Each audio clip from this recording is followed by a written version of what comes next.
Nous devons aider le continent africain. To live with us, the European dream. Good friend of Taiwan. Europe Matin. Votre revue de presse internationale, première étape ce lundi matin, le Brésil avec vous, Jean-Claude Gérès, bonjour. Bonjour. Le mondial de foot bien mal digéré au Brésil, de quoi parlent les journaux du pays ce matin ? De la déprime qui s'est abattue sur les Brésiliens depuis l'élimination de la Seleção en quart de finale face à la Croatie.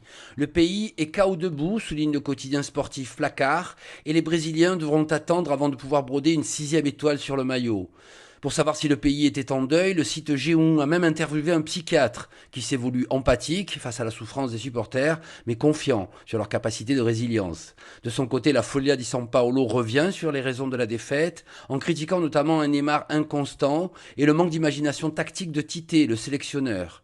Le quotidien À Tarde rappelle que l'élimination est aussi une très mauvaise nouvelle pour le business, en particulier pour les patrons de bars et restaurants qui vont perdre entre 30 et 50% de leur chiffre d'affaires. Nous sommes maintenant en Italie avec vous, Antonino Gallofaro à la une de la presse italienne.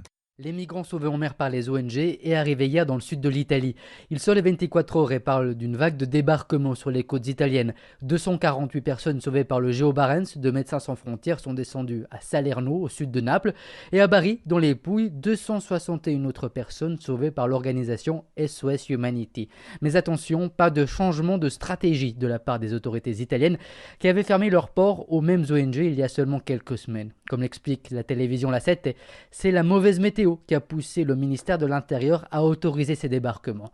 Le journal Il Manifesto écrit que malgré cela, pour le gouvernement de Giorgia Meloni, les actions des organisations humanitaires restent risquées et provocatrices. Nous sommes enfin en Turquie avec vous, Rémi Trio. Rémi, les gros titres des journaux turcs.